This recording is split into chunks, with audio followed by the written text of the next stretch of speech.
tired of asking from Him, because He's never tired of you. 32nd week in ordinary time, 13th of November, Saturday reflection. My dear friends, how we should pray and why we should pray. Prayer, one part of prayer is petition. You ask, definitely. In the Lord's Prayer, there was a part where the Lord asked the Father. Asking shows how much you depend on the person. It's like a child who depends on God, and asking will show how helpless you are. And with your strength, you cannot do anything. That's why you ask. That's exactly the temptation of the evil one on the Garden of Eden, where he said, "You will be like another god. You don't have to depend on God." So in prayer, you ask. It's a beautiful thing. Then, from whom you ask and how you should ask, how you should pray. We find a widow in the Gospel. Widow in that time is a completely helpless state, where you are not have any authority over the society, a say over situation. People will look down upon you. They will corner you. You're helpless, simply helpless. So it's like our nature, isn't it? It's like our situation. When it comes to our finance, when it comes to our situations, emotions, feelings, struggles, family, whatnot, we are completely helpless, isn't it? So in our dire strait, in our helpless situation, where we are going, when you are in struggle, don't go to the phone, rather go to the throne. So this widow knows that she is helpless. Something wrong has happened in her life. It's not justice. So that's why she goes to the judge. The parable goes like this: "Give me justice against my adversary." She wants justice.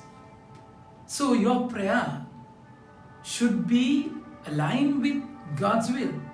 It cannot be something against the will of the Father. So you cannot pray and ask for something wrong. He will never give you something wrong, something harmful. That's exactly why He said in Luke chapter 11, if a child asks for an egg, will the Father give a scorpion? Or when child asks for a fish, will the Father give a snake? When he asks for a bread, will He give a stone? No. So He will give the best. So He will give. This widow goes with her justice. That is the right thing in her life. And she's helpless. And this particular judge, see the contradiction.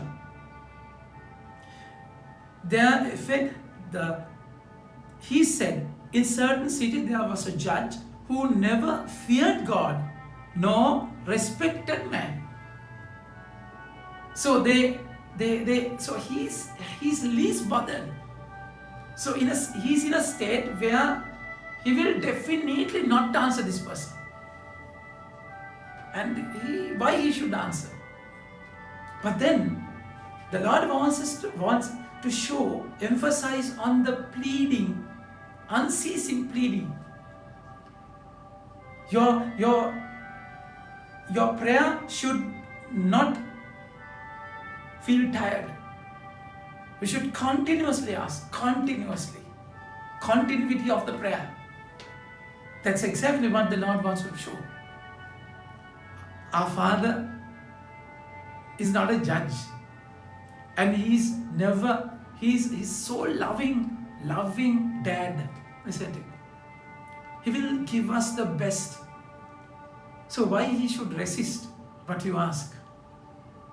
But then He will sometimes make your prayer prolong, because when the prayer is answered. The moment, the state of being answered prayer is dangerous. Sometimes when your prayer is answered, you will go away from Him. So that's exactly why the Lord is sometimes not answering you. Immediately when you answer, when you ask for something.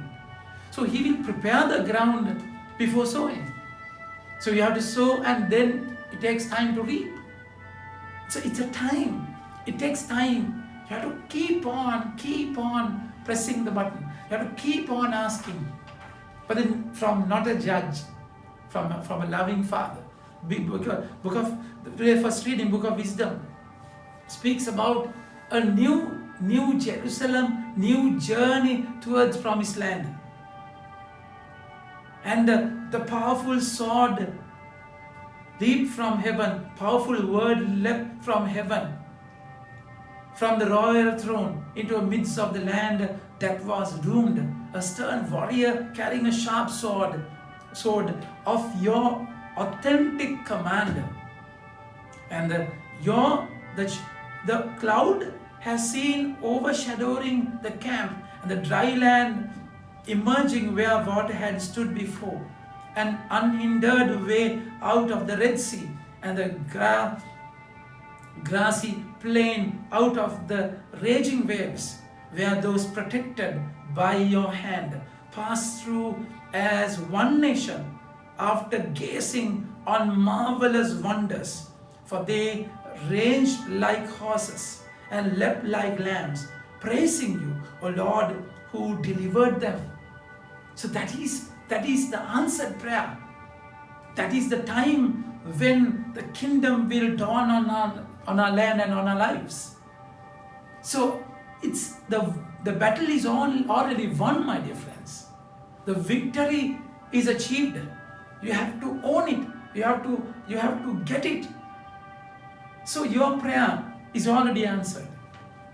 So you have to keep on pressing, keep on asking. My dear friends, this widow is never tired. This widow is never tired. Knowing that this person is cruel, she is never tired. But then it's not our context, our situation is different. We know our God. He's our Father. He's our Father. So we go to Him in pursuing irresistible effort in our prayer. Because you know, He will definitely answer, give the best in your life.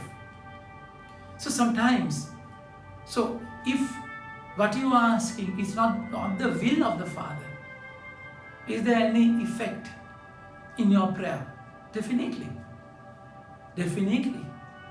So when you pray, you get closer. Your encounter would be closer. You will know God. There will be a relationship. There will be a string always connected when you pray.